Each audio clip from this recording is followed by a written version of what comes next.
Vamos ver a situação. Não, eu não me gravo assim não. Os melhores amigos do Clécio. Tem que ser muito amigo, hein?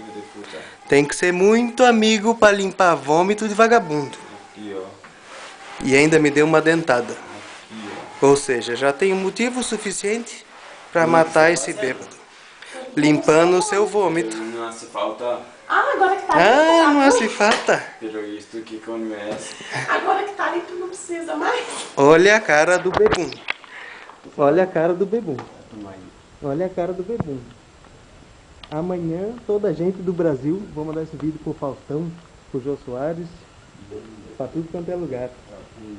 Clésio Travado. Você tá abraçando a almofada vomitada?